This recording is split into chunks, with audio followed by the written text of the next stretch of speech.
you couldn't talk to the person next to you. The Padres fed off that energy. In the 5th inning, they took their first lead of the series. Then in the 6th, Kevin McReynolds put an exclamation mark on it. Deep to left. Matthews going back to the wall of the warning track. Jumps! It's gone! Home run, Kevin McReynolds, and the Padres have broken it open 7-1. In Game 4, the Cubs took a 3-2 lead in the 4th, hoping to regain the momentum lost from Game 3. Durham drive one to right field. That ball is gone, and the Cubs lead. But the persistent Padres... Today's game is at Fenway Park, home of the Boston Red Sox. Hello, everybody. I'm Dwayne Kuiper with Mike Krukow as we get set for baseball here with EA Sports. This evening's game is against the New York Yankees and the Boston Red Sox.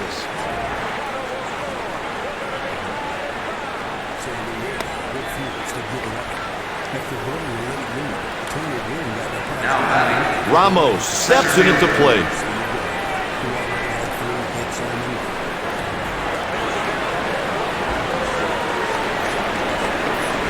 There was one guy probably you didn't want to have to mess with in their lineup in a tough spot like that.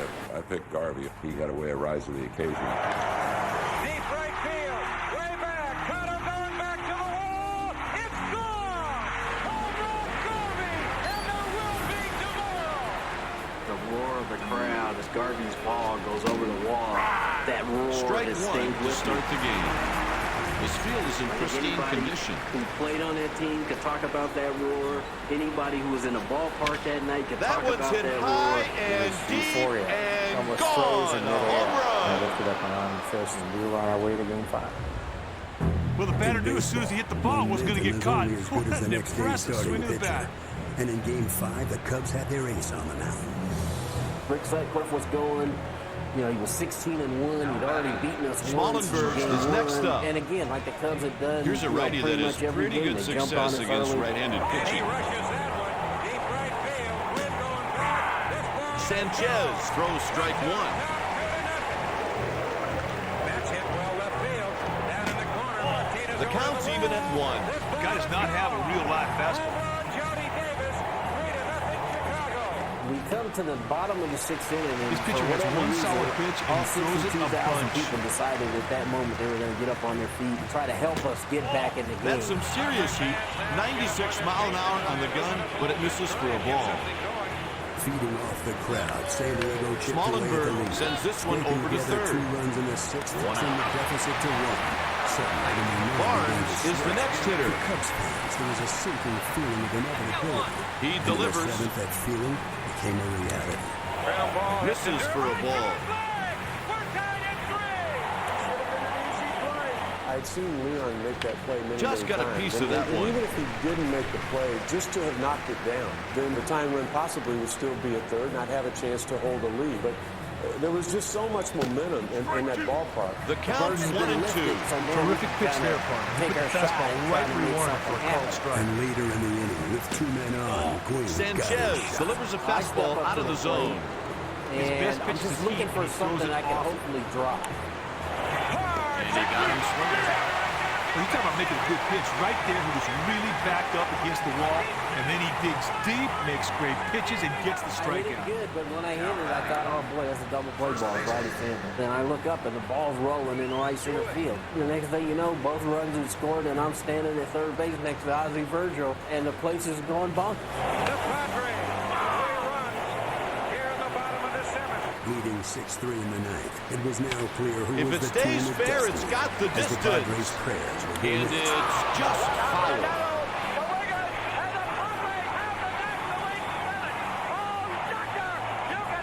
Three pitches, 3 strikes. Padres had become And now the the first starting National lineup for League the team home in team. Championship Series history to come back from a 2-0 deficit. On the mound to And make we're the headed to start their for the first visiting ever team, World Jarrett Series. Wright. It was an electric Let's afternoon check out for the us. defense. To end up winning that game and going on to the World Series is outstanding. But San Diego couldn't rest on their laurels. Game 1 of the 1984 World Series, a beautiful night for a big ball game. The Tigers were waiting for the Padres. Ready Didn't to find resume the their plate for a unrelenting push ball. towards a title. His pitches consist of a 19-game four-seamer, Jack Morris a would middle-of-the-road face two-seam 14-game winner fastball, Mark and an Thurman ordinary in Game changeup. 1. And as usual, Guy does not have a real live Tram fastball. got things going early The for delivery. Tigers. Sit on him now, Tram. Just sit right on him. 2 ball, 1 strike That's a count. base hit. Whitaker is to third, and Graham is sending him in to throw to the plate. Dirksen takes the pitch to Tigers left. have done it again. They scored in the first inning. The catch is In made. the inning, the Pods took the lead, proving they weren't going to be an easy Jackson out. makes his way to the plate. Postseason resilience. Here's a right-handed batter who really knows how to handle right-handed pitching. Guy does not have a real live fastball. And the score would stay that way until the His fifth number one inning. pitch is his fastball. Drive to right field. Wynn going back to the track at the wall. Gone. 2 balls and 1 strike.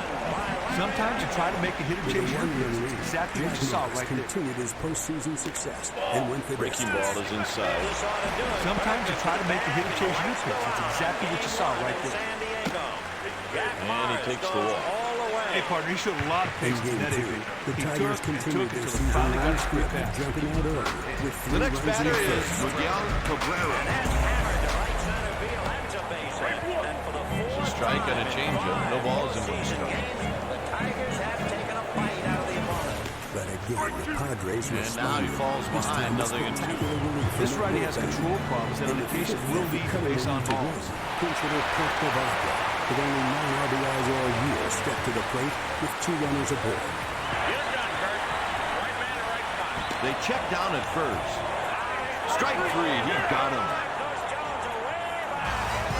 Stepping in, David Ortiz. Tigers bats were This guy silenced on swings 2 a hits pretty after the quick first stick. inning, and the Padres had Right, taken misses, game 2. and the count is 1-0. Certainly, the 1984 He World misses the Series zone was with a in heading 97-mile-an-hour back to Detroit. fastball. This might be a good time to start the runner on first and play hit and run. The count dictates that the pitcher has to throw something over the into a plate. World Series champion. He really keeps With the batters Fall off Classic balance. tied at 4 different 1, pitches. Detroit returned to its ball There's a with the drive, expectation hit it that way after back, 3 and home it's games, gone. that would end. Sparky kind of fooled us to believe the season was the hard part. Big guy, They there are wanted to win the 9 pennant. ballparks So over the nail big now. question of doing that. And after you win the pennant, you got to win the World Series. Welcome to Detroit and Game 3 of the 1984 World Series. For the first time in 3 games, Detroit failed to take a lead in the first. No problem. They scored 4 in the second. Marty swings, long back to left. That one is gone. A home run. Next at the plate, Lance Berkman. It proved to be enough. The As delivery. Hernandez came in the 7th to shut down the Padres' last threat. Fastball catches With a the run in outside and edge. man on third. This pitcher rings up K's with great frequency every time he toes the rubber. He swings as a And the side is retired. Lemon going back, still back. After 1, the Red Sox lead by 1. Chad Lemon's grab helped put the Tigers up 2-1 in the series as the Padres started to come to grips with what they were up against. The Tigers were clearly a superior team. They had so Got much him. self-belief that the better team was going to win. And the better team's best player was a local San This Diego lefty is not player hanging who around was because he handling hits his for a hometown high team. He swings, there's a drive to left, it's deep. He put that pitch right where the catcher called for it. The batter was simply overmatched. A 2-0 lead for the Tigers in the first inning. And Like the they did count in is games 0-2. 1 and 2. Lou Whitaker and Aaron Trammell got the Tigers going, and Trammell would continue his onslaught in pursuit of the A World 3-pitch Series. strikeout. Next time 3 out, pitches, 3 strikes, doesn't get easier than that, partner. 2-0 again on Eric Chow, staying the ball well. He throws me a spinner slider. Next up, Coco Crisp. This hitter isn't afraid of right-handed pitching. The Tigers' ace, Jack Morris, was on his game again, throwing his second complete game, crafting his reputation as a clutch postseason pitcher. Jack pitched outstanding, and That one's high and deep. Going. Sanchez retires the side in order. poised to claim that He made a page in the World tremendous Series play right there to scale the wall and bring that ball back. And history does not offer much encouragement Heading to into the Padres. bottom of the You second, come the in score saying, is "This 2-1. Man, we want to get it done. Let's finish it here." It is said that to win a championship, Mahomes is next. stars. Kirk I don't think he has the best stuff out there now. with at least 20 homers and 20 steals. Now in Right, Game 5, throws strike it was one. time for this local Detroit product to And shine. here's the pitch. And there goes the Michigan State and hell. This right-hander is a strikeout pitcher, pure and simple. He will tally a bunch every time he Detroit's goes right out. fielder got the Tigers off to another first-inning lead with a 2-run That's a 3-pitch strikeout. And though the Padres Hey, the pitcher battled wins the back battle. in, Sweet Kirk pitch to get Gibson the would K. not be denied. In the 5th, with Gibson prowling on third base and the game tied, pinch hitter Rusty Coates lifted a pop behind Batting against right-handed pitching, this left-handed hitter is fairly steady. 1-0 count. Boy, that fastball just out of the zone. Tough pitch to hit. With Batter the getting game off. still in the balance and the Tigers only up 1, he became up There's to a face strike the with the Blues. changeup. With runners at second and third, first base was open. Kirk Gibson comes Pitchers up ahead, and I look 1 and over in 2. the dugout This and guy Dick usually was pitches going deep into the full game force. whenever he Put him starts. on, You will know, not like see this. him tire out And very I'm often. shaking my head when Dick calls timeout. First base is open, 2 men The on. pitch is hit up the middle. Very simple strategy. 4 balls. Come on. And he's safe. He slides in safely with a double.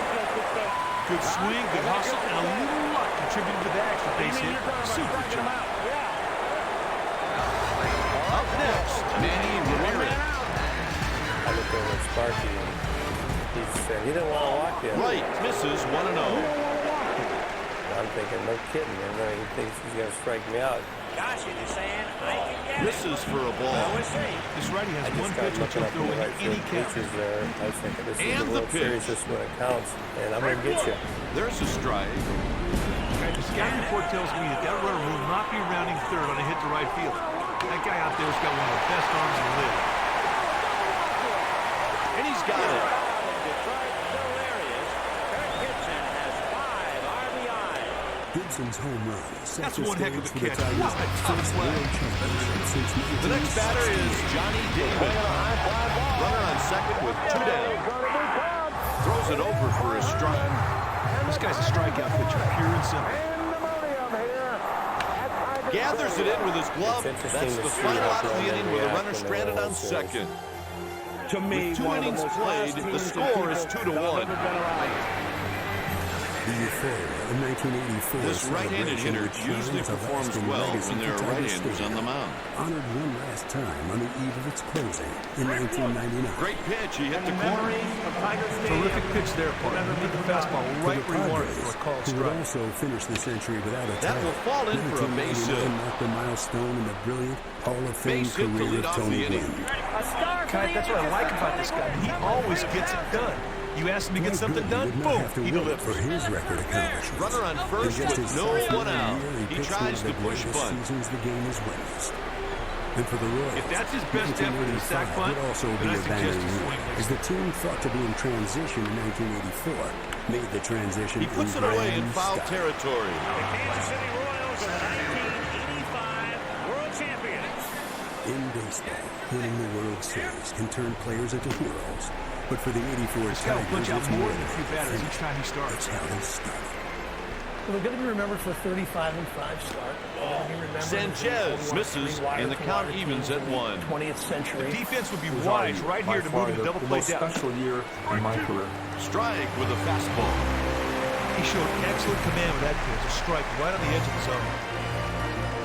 That's 4 strikeouts.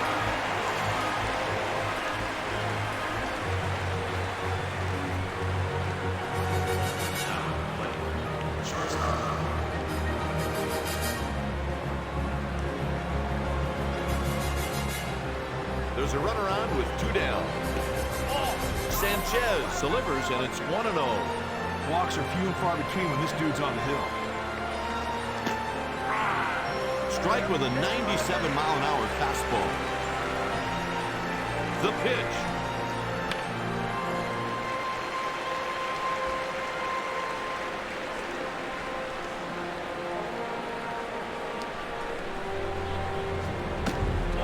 Two balls, 2 strikes. Threw one out of the zone, but the fish weren't biting.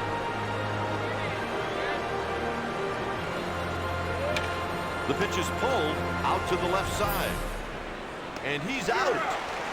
After 2.5, the Red Sox lead by 1. Back to the top of the order to start things off. pitch misses for a ball.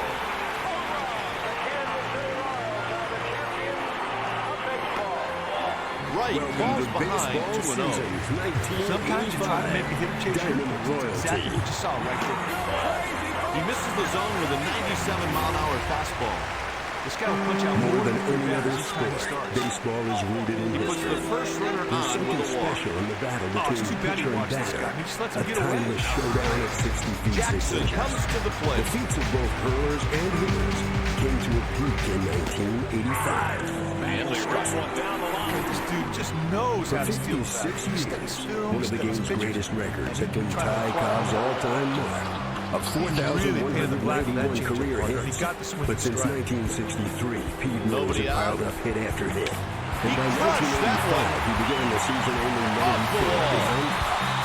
What the record means to me is that I'm just going to be the guy with the most hits. No more than that. Cobb is a much better hitter. I'm going to get the most hits. I've ever seen Parker. We both hate to lose, and we both love to play baseball. Pete Rose keeps rolling along. All season long, fans would be riveted by Rose's determined chase for immortality. Walter Johnson had held the career strikeout record since 1921. That's over but by for a 1985, baseball had two vying for the crown. The catcher set a target on the corner, the pitcher just hammered it for a strike. And Nolan Ryan both caught Johnson in 1983. And here's the delivery. And had passed the record back and forth ever since. Pitch In misses. 1985, the race was on to see who would be the first to reach 4,000. That's 3 strikeouts. There'd be even more magic on Parker the mound. gets ahead of him and As never looks 46-year-old back. knuckleballer Sweet Phil Rico strikeout. and 40-year-old Tom Seaver were both approaching career win number 300. Next up the plate was David Ortiz with the New York Mets, winning Rookie of the Year in 1967. Then 2 years later, He gets earning a it Cy over Young for a Award strike. and 25 wins as the Mets won their first World Championship. Hit to right field. In 1985, Met fans Out believed number that 3, Young with side that kind retired. of potential, or maybe After even more. 3, the score is 3-1. Struck him out. As a Leading off the inning 19-year-old would be the starter heart in of the lineup. 1984, Dwight This Gooden had guy taken is the lead always a by threat to drop storm, down a bunt, setting a so the modern-day defense rookie needs to record with anticipate. 276 strikeouts. And a new all-time Major League record by averaging over 11 strikeouts per 9 Swings innings. and lifts one In to right. 1985, the kid they called Dr. K He's is headed ready to to be second. recognized as more than just a strikeout artist. I don't really like to be called a power pitcher, but a lot of people, Close compare me to a lot of play, power and he's pitchers out. like Nolan Ryan, That's not Steve very Clark, good Bobby throw, but his those teammate guys. bails Every him time out. I What a throw, nice they'll play to expect get me the strike out. out or something. I just want to make a great pitch. To put their young star's future in the best possible hands, the Mets had traded for the NL starting all-star catcher 4 years running, Gary Carter. Base is empty with one out. Carter was the missing part. He was a special 0-1 player. count. He's a guy who played hurt, he played hard, and he performed dramatically. He was a wonderful, wonderful player. On opening day, against the Mets division rivals, the St. Louis Cardinals, New York got its first good look at the best catcher in the league. As the game progressed and we ended up being tied after regulation, I stepped up to that plate. Last half of the 10th inning. I'll tell you, Parker, this pitcher's got to be careful with this guy. He's got great wheels. My teammates greeted me at home plate, and then all I could hear is the fans chanting my name. Going into the bottom of the fourth, the Red Sox lead by only 2 runs. To be the best team in the Berkman will hit next. New Yorkers were delighted with the combination of youth and experience. And the Mets became the city's top draw, something that didn't sit well with Yankees owner George Steinbrenner. After just 16 games, the boss took out his frustration on a New York baseball icon, the Yankee manager, Yogi Berra. George was a little bit impatient. George Field, he done went out and got Dave Winfield. We got Don Mattingly. We got yourself. In there We got Griffey. We got a team that it is no way we should be 20 games in the first place. So he ended up fine. No, I got no chance to play for my Eagles. 3-2. Few games building outside. That's exactly what you saw. Here come Billy. Enter That's Billy the third Martin, walk who was he's brought issued back in for this his game. fourth stint as the I think pinstripe he's trying to skipper. finesse too much. He But should even put North all Walker the Martin will have a tough road ahead. Don Mattingly finished the month with exactly 0 homers. More importantly, the newly acquired Ricky Henderson sprained his ankle and appeared in only 8 games almost, batting 176. At month's end, the Yankees were in dead last in the AL East. To see who was on top, you had to look far to the north, There's a where line baseball's drive. hottest team was warming the hearts of all Canada. He's out. Two In base the hit. AL East, Billy Martin wasn't the only familiar face returning to manage. In Baltimore, the Orioles' legendary Earl Weaver came out of retirement in mid-June, but couldn't recapture the old magic, and the Orioles never challenged for the division. That top perch belonged to Toronto. While the traditional powers struggled, the upstart Blue Jays would make their first serious run at the title. Manager Bobby Cox's only established star was ace pitcher Dave Steele, who'd been the American League starter in the All-Star game in both 83 and 84. Dave Steele always had great stuff. Hard slider, good fastball, and he was intimidating. He wasn't afraid to get hitters off the plate, and you know, he was like a bulldog. Steele would lead the American League in ERA in 1985. By the middle of May, the Blue Jays were alone with the atop the 0-1 AL offering. East. The count's 0-2. Led by a young outfield that was the envy of the American League. 3 25-year-olds with all Three the tools. pitches, George 3 Bell in strikes. left, Lloyd Mosby in center, and Jesse Barfield in right. With 5 innings remaining, the score is 3-1. Could steal you some bases, and George could take you deep. Jesse had one of the greatest throwing arms out there. He delivers. While the Blue Jays were a novelty atop the East, the Royals turns were a on one and hits a atop sharp the AL liner. West, looking to make their 7th He's trip to the around playoffs. first. Leading the way was their incomparable He's third around baseman second. George Brett. When you thought of the Royals, you thought of George. No doubt George was, the heart and Wild soul of the throw. club. When it got hot, when we were in a crisis, A run crosses we the knew plate. that George was always there for us. Beyond Brett, the Royals lineup was less throws allow the imposing. batter to come The all rest the way of the around the league horn caught and on, score. You gotta intentionally be walking kidding. Brett more times in '85 than any Pitch American taken League for a batter ball. since Ted Williams in 1957. Unable to score many runs, the Royals' fate in 1985 sprays it would to hang left. largely on the young arms of their starting pitchers, Berkman makes the routine catch. including free-spirited 21-year-old Brett Saberhagen. He's a little bit of a flake, which I kind of like a little bit. He has a good time, but he's also very, One out, very nobody serious out. and very tense when he gets that ball and Lifts goes out on one the to mound. right. He's got a chance to be an outstanding pitcher. When he came to spring training, he was just some little skinny kid. He weighed about 160 pounds and, didn't have any facial hair. And all of a sudden, he kind of caught everybody's eye little by little. While the Royals were still looking for their first World Series title in 1985, Sometimes you try to make the hitter chase the your oldest pitch. team in the That's league exactly was what you taking saw right charge in their division. The California Angels had 7 regulars aged 34 and older, including Reggie Jackson and Bob Boone. For a The strike. oldest of them all was the 39-year-old first baseman Rod Carew, an all-star every one of his 18 previous seasons. In 1985, Carew became the 16th major leaguer to collect 3,000 hits in a career. There's a drive to left field. Out of Base play. hit. There's number 3,000 for Carew. 3,000 for Rod Carew, and his teammates are coming out on the field to congratulate him.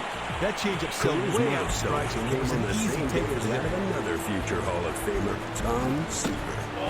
3-2. Sometimes you try to make the hitter chase your pitch. That's exactly what you saw right there. There's a line drive. He's on first with a base hit. Later in This right-hander is pretty 1985, decent when he Negro faces reached the right-handed same pitching. milestone. Gunning for number 300. Swing and a miss. Lifetime wins. Great pitch in the flat. Would have been a call strike even if the batter didn't swing through it. Was it foul? While Negro and Seaver cemented their places in history, a pitcher half their age would make his own mark in 1985. Line sharply, that's a base hit. The Mets' 20-year-old pitcher Dwight Gooden had Sends become him to the the most cutoff exciting man, and he player can't in the reach league. the throw, and he'll have to run it down. He had electric Another stuff, bad play, and when and he the pitched, score whether determines it was another at home or on error. the road, there was a buzz. God, it's like somebody fell asleep on that play. No way that's a go. We wanted to be there in case the incredible happened. And the incredible was more likely with Dwight Gooden in 1985 than with any pitcher since Koufax. Even Sandy Koufax himself fell under Gooden's spell, saying, "I'd rather have his future than my past." He was so good. It was a joke. I don't think anyone could have been better than Doc was in '85.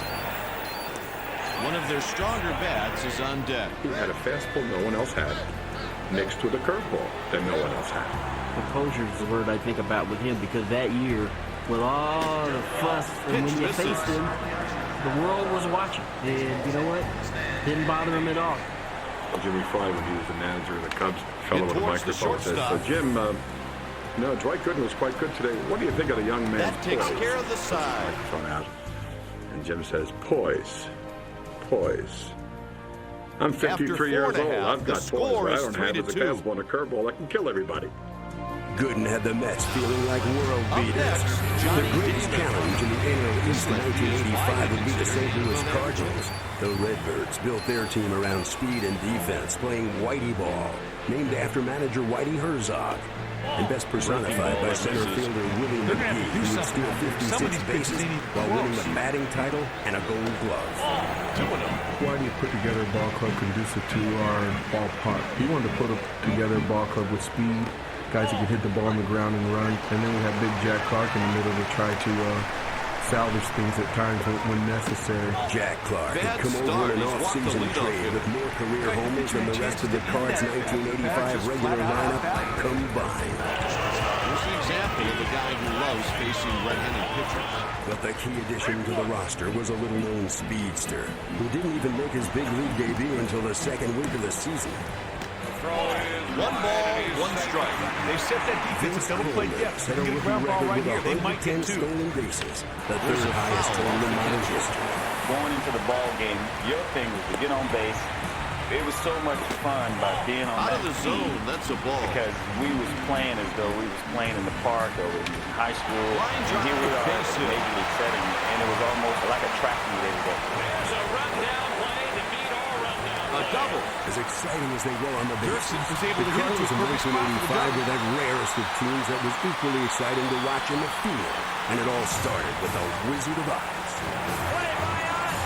The team that they put on that field at that time might have been the best team as far as range in the history of baseball. Guys like Ozzie Smith and Terry Pendleton on the left side, and center field Coleman. These guys could fly. It was unbelievable. Benefiting from the standout defense was staff ace Joaquin Anuar, who was 15-4 by the All-Star break. Taken for a ball. Swings and misses, goes down. More disappointing was lefty John Tudor.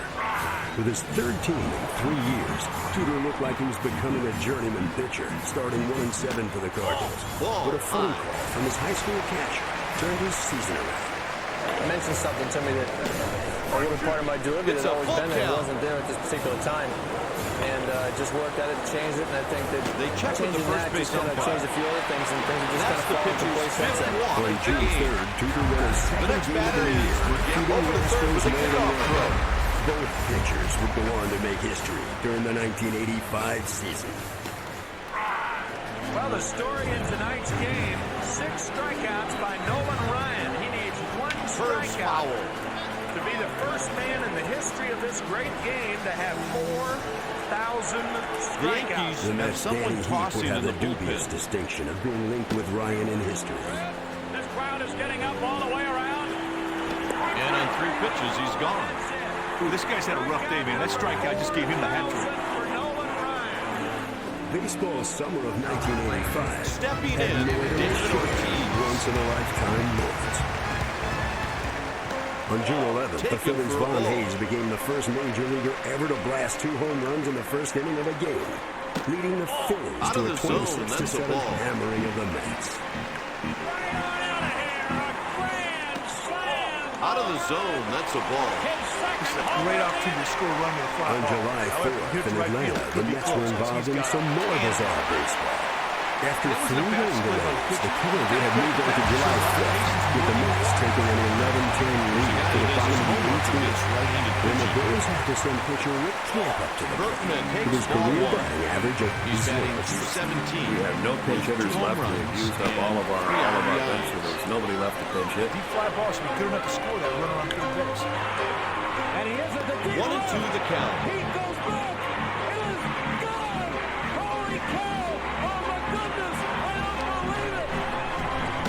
the third base umpire if he's slow.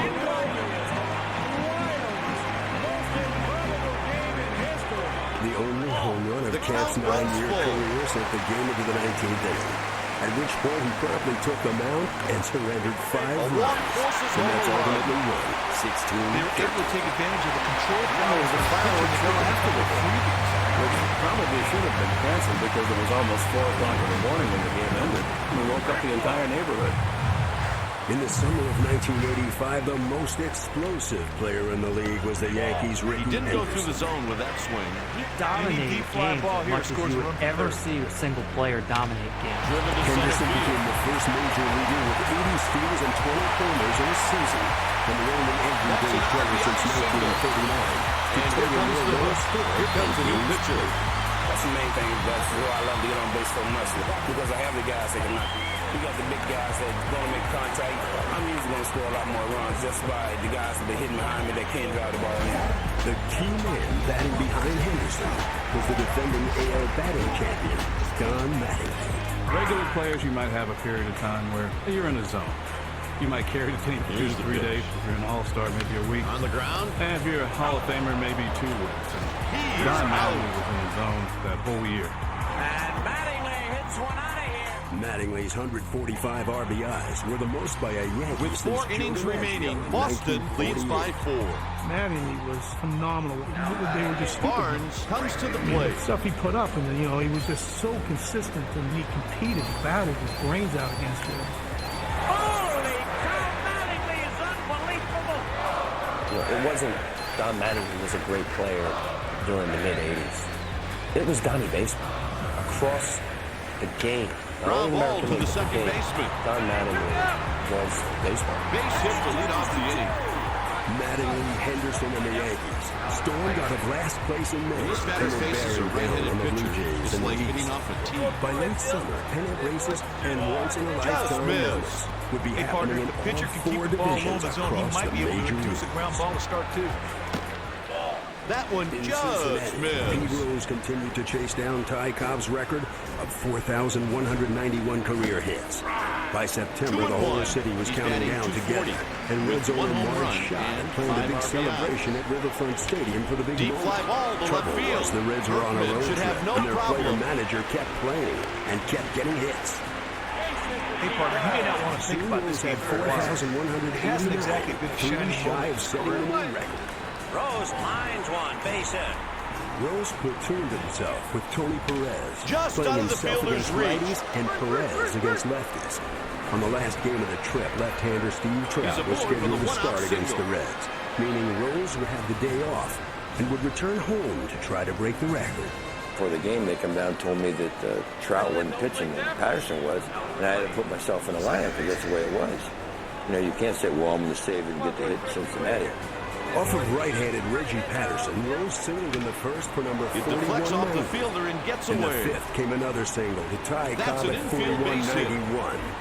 Then came a rain delay, and the manager's phone rang in the visitors' clubhouse.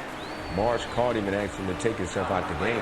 Next at the And plate, Coco Pete, Chris. being the person that he is, he was like, no, I'm going to play. That's the way he plays. The delay lasted 2 The bullpen hours, is sending busy. most Cub The fans manager's home going to come record out to or give no them a record. little bit more room. And then Pete came up, I think, I in don't the know, seventh I think he inning may be and thinking hit of an the mound too much absolute after the bullet visit. toward the hole at shortstop.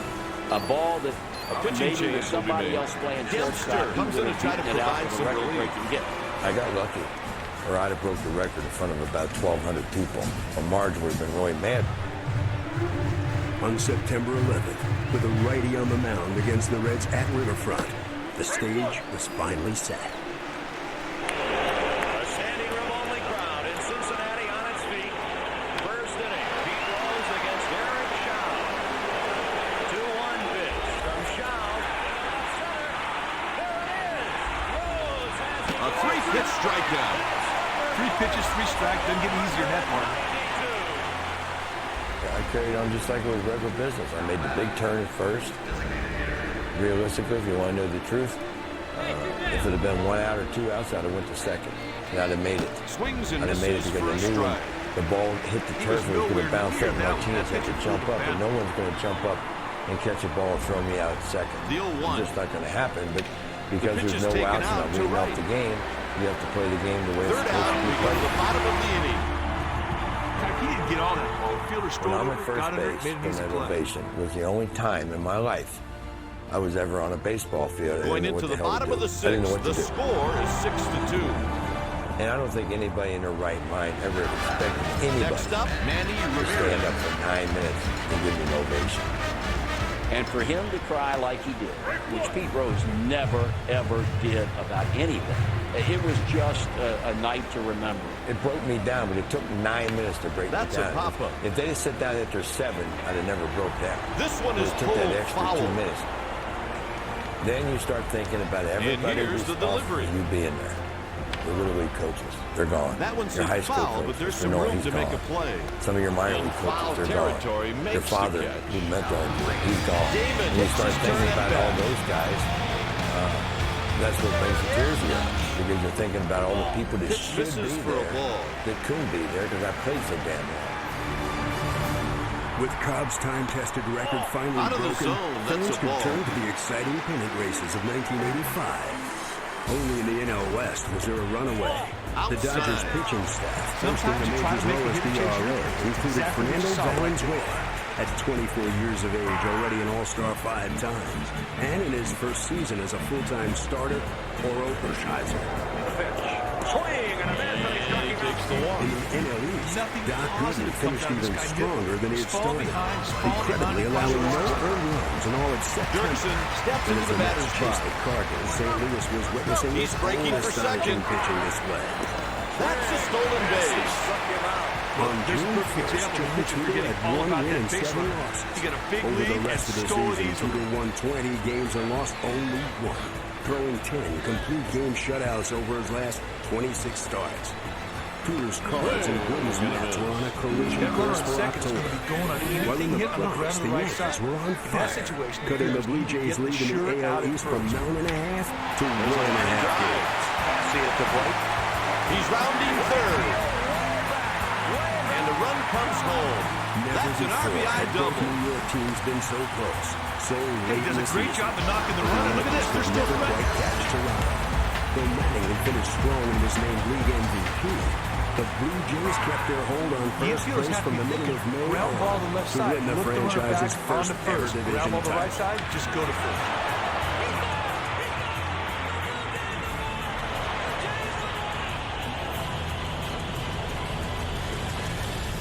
As for the Mets and Cardinals, three-pitch that one strikeout. stayed hot until the 3 bitter pitches, end. 3 strike, doesn't get On easier than October that part. 1st in St. Louis, with the Cards leading by 3 games and trying to wrap it up, John Tudor shut the Mets out for 10 innings, but the Mets Up didn't next, yield a run either, costing Tudor what he reckoned is a really year working big down goal the shutout of the defense. season. Needs to field the ball In the cleanly. 11th, with Ken Daly on the mound for St. Louis, Darryl Strawberry came up for the Mets.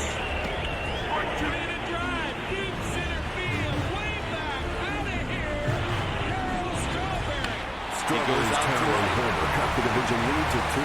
It's Ultimately, fair. the Cardinals outlasted the Mets, And a claiming run the scores. AL East with a 100-run Safe lead, at second. most in the majors in That's a nice 1985. at-bat right there. He got that right home, he ended up in scoring position himself. St. Louis was headed back to the playoffs. Meanwhile, across the state, the other Missouri team was in a final week showdown on its own to see if the Royals or the Angels would be advancing to the postseason. And a breaking ball up high. The 1985 Angels held first place for most of the season, 2 outs with as a man many on as second. 7.5 games ahead of the Royals in July. Backhands to Griggs, and they demo him up. But by late September, the lead had slipped to 1.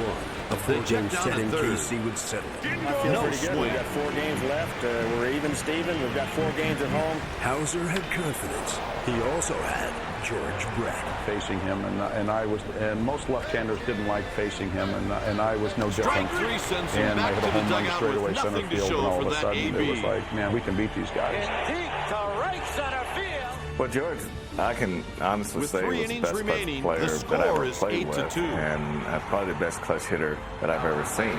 During that last week of the season, Brett had 5 homers and 11 RBIs as KC took 3 of 4 and clinched the division. George Brett, he did it. In the ALCS, the Royals would face the Blue Jays. Toronto had been the best team in the league all season and rode into the best-of-7 series on an emotional high. Game one, just tremendous excitement in the ballpark. First playoff game ever, and the crowd was excited. I put it together that day pretty good, getting into hitters, pretty much just shut them down. Takes the pitch just off a the great plate, feeling 1-0. to win that first one and be on our way to possibly going to the World Series. In Game 2, Toronto pulled it out on the bottom of the 10th to take a 2-0 lead.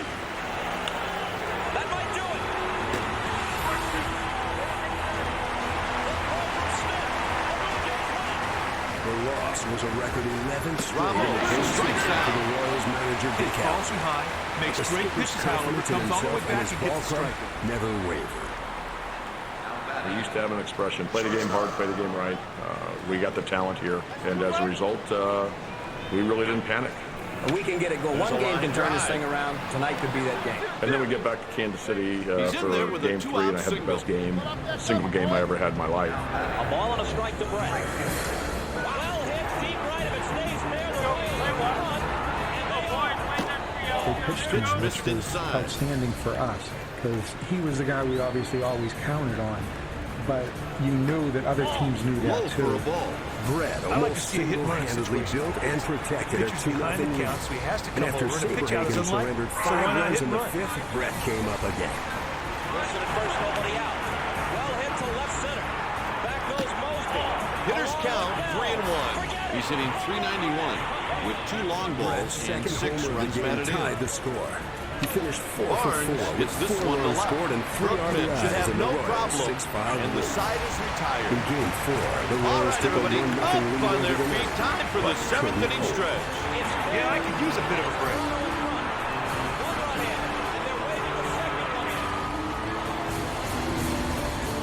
The Jays led 3-1.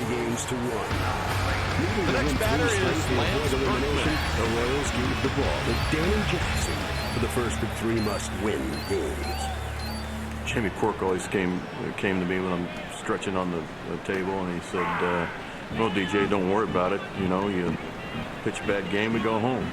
Seemingly impervious to pressure, Misses promptly outside. sent the series The fact back to pitcher had a strategy in mind. So far as batters are taking these pitches. We're going to Toronto. The pitch is hit to center field. Puts it away for the out. In Game 6, again it was Brett who led the way. In the air to right center. But out here is Mosby, along with Barfield. It is gone. Now, why would you want to pitch to him? Here it comes. A 5-3 win got the Royals to Game 7.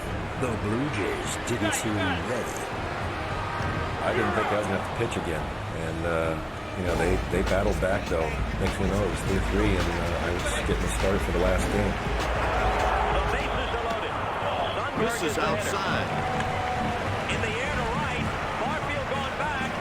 Look out for the wind. It hits the top of the fence. And I believe it's still in play. Yes, it is. 2 runs will score. 3 runs score. It's a triple for Sundberg. Sometimes you The try to make Royals a hit catcher chase. Jim Exactly what you Sundberg saw got the right big there. hit, and the Blue Jays The appeal would goes to never third. recover. And the batter went around. For the second time in their history, they're on their way to the World Series. A liner. Never quit, and as a result of that, you win ball games. The Royals became only the 5th team ever to come all the way back from a 3-1 deficit in a 7-game series. Not everything's clipped there, and the pitcher Fall been right. classic. Ramirez In gets ahead 1 ball and no 1985, the strike. Dodgers had the most dominating pitching staff in the majors with a team ERA under 3. And in games 1 and 2 of the 1985 NLCS, a pair of LA aces, Fernando Valenzuela and Oral Hershiser, quickly put the Cards down 2-0. 3-2. The count to Jack Clark. The 2-1 pitch.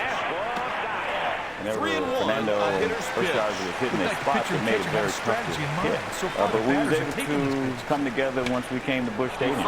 From the moment Vince Coleman stepped into the box to lead off Game 3, Whitey Ball returned The with runner a at first vengeance. is going. Swings and a line drive into left. And with that, the side is retired. There goes the runner. They pitch out. The throw. Safe at second base. Pick off. Play, and it goes into right center. There's nobody there. Landro gets it, and here comes Cole. It looks like he's in some pain. The trainer will have to take a look at him. St. Louis off to an early lead. An 18-game winner, Danny Cox, made it stand up. The Cardinals won 4-2 and now trailed LA 2-1. But then a rainstorm and bad news. The manager is going out to stall so his guy in the bullpen can finish warming up. Base line. And my back was to this tarp. It rolled all the way up to my hips. And they tried to lift it off, but they couldn't. So they had to re-roll it back off. We went into the training room and I cracked my tibia. With their igniter shelled for the rest of the series, the Cards look to reserve Tito Landry to provide the spark. Swing and a ground ball. Shortstop. Base hit to lead off the inning. In the left center, a run scores. Cedeno for third. Safe. Like most Landrum triggered a 9-run rally that came in classic Whitey Ball fashion without an extra base hit. 0-1 the Cardinal reserve had 4 hits in all as St. Louis evened the series with a 12-2 win. In Game 5, it was tied in the bottom of the ninth when Dodger reliever Tom Niedenfuhr challenged the switch-hitting Ozzie Smith, who had never hit a home run batting left-handed in his entire 8-year career. Ford hits this one to first. On the way home, I had a chance to hear the replay. Here's the pitch. Way late on that Go one. crazy, folks. Go crazy. Cardinals have won the game by a score of that situation 3-2. Get the shirt out of home run by the Wizard. 3 pitches, 3 strikes. And of course, Ryder's all coming in after the game. Stepping in, Did it surprise you? And of course, I didn't know what to say, so I had to come up with a one-liner. I said, no, I said he was due. Well, it's good to come back to our ballpark. I just wish we could have been 3-2 rather than 2-3. He's going back at the track, the wall. That feeling would be short-lived, however, as the Dodgers would come out swinging. You can throw a perfect pitch and still have a hit on the ballpark. Dodgers lead. Joaquin Andujar struggled for the Cards, and the Dodgers led 4-1. But St. Louis rallied against Orel Hershiser in the 7th, and Lasorda called his top reliever Tom Niedenfuhr into a situation that had striking similarities to the one that ended Game 5. All right, here's Ozzie. Deja vu. The 1-1 pitch. Driven to right field and deep. Marshall going back, and would you believe it? The manager is going out to stall so his guy in the bullpen can finish warming up. Smith had delivered again, but with rookie reliever Todd Worrell pitching in the bottom of the 8th, the Dodgers' Mike Marshall struck back. High fly ball in the right center field. He didn't get quite enough of it. That one splits the outfielder. He comes up a little bit short. That's another base hit. Niedenfuhr was still on the mound with the Dodgers ahead by 1 in the 9th. With McGee on 3rd, Ozzie on 2nd, and first base open, the Dodgers would opt to pitch to Jack Clark. Jack Clark had struck out maybe 2 innings prior to that. Niedenfuhr had threw 3 fastballs by him. 2-2 pitch to Clark. He's done for the day. They've brought in the righty, Scott Williamson. And he said, please, guys, whatever you do, give me another opportunity with this guy. I will take him deep. At that time, we called it a big fly. He says, I will hit a big fly off of him. Niedenfuhr ready, the pitch. A drive to left field, and Jack Clark is hit a 3-run homer. You know, to see him hit the ball and take those steps toward our dugout, not toward first base, but toward our dugout, and to tell us that here's the big fly that I told you guys I was going to hit, and this is something I'll never forget. It's hit over towards 3rd. With the Cardinals' victory in Game 6, the World Series was now set. St. Louis and Kansas City, 2 teams from opposite ends of the state of Missouri, would face off in what was called the I-70 in the 8th inning. But the Cardinals After would still be without their Rookie of the Year, Vince Coleman. Losing Vince was a big loss. We couldn't play baseball. Like we played all season. But if the Cardinals couldn't run at top speed, they could still pitch and play the field with the best of them. 1-2 pitch is lifted in the air. Waiting patiently in the on-deck circle is their big hitter.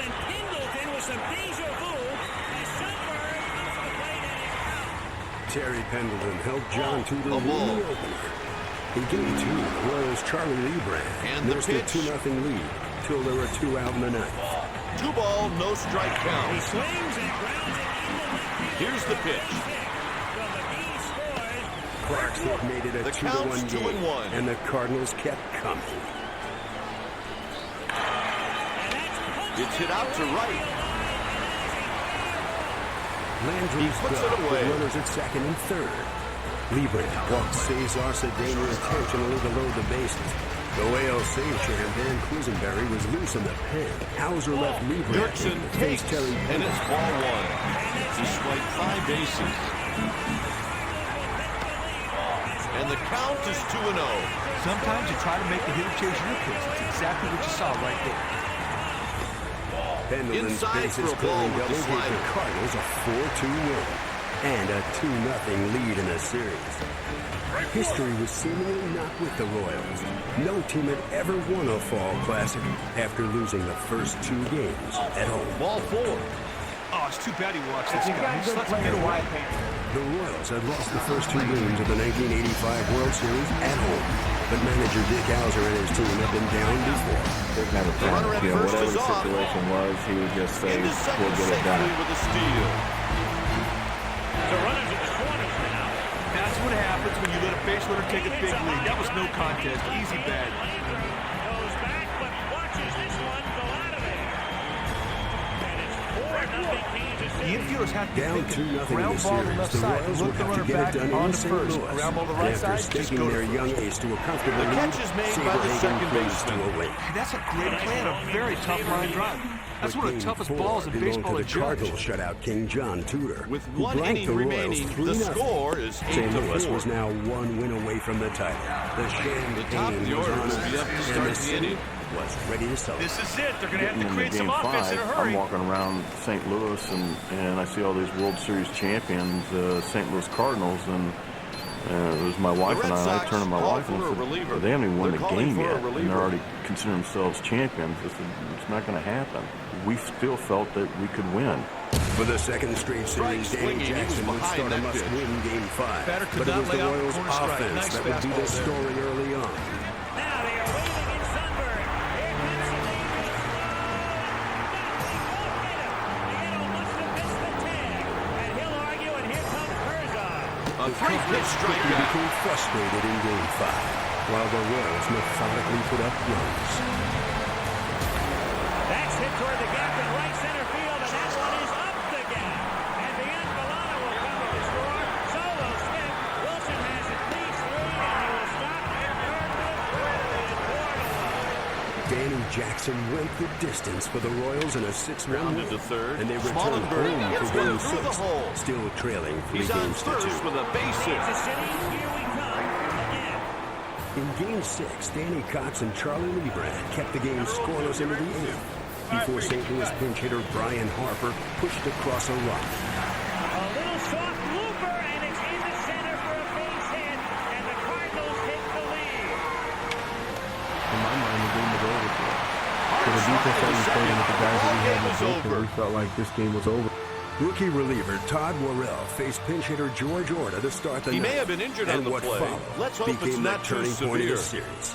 The Boston Red Sox win it by 4. Worrell races over to cover, the throw doesn't get him. Worrell got to the bag, and an argument here, and here comes Herzog.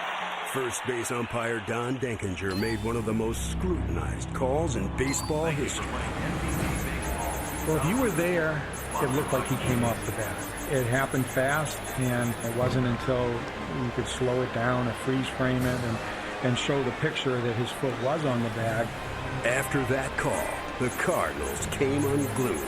Dinkinger always gets blamed for it, but that didn't mean Jack Clark couldn't catch a pop up. Clark comes over to the dugout with Porter, and Clark doesn't know where he is. That didn't mean that Darryl Porter had to get a pass ball. That gets away from Porter, and the runners move up. With the bases loaded, pinch hitter Dane Ord came to the plate with a chance to send the series to a Game 7.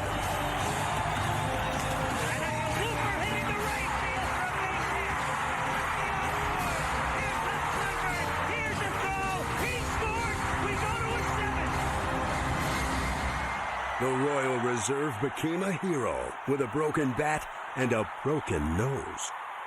I don't know if you guys have ever noticed, I ran to him so hard and so fast, and I jumped up and my right shoulder hit him in the face. And all of a sudden I saw blood coming out, and then I kind of told everybody to stop, you know, see if Dane's okay.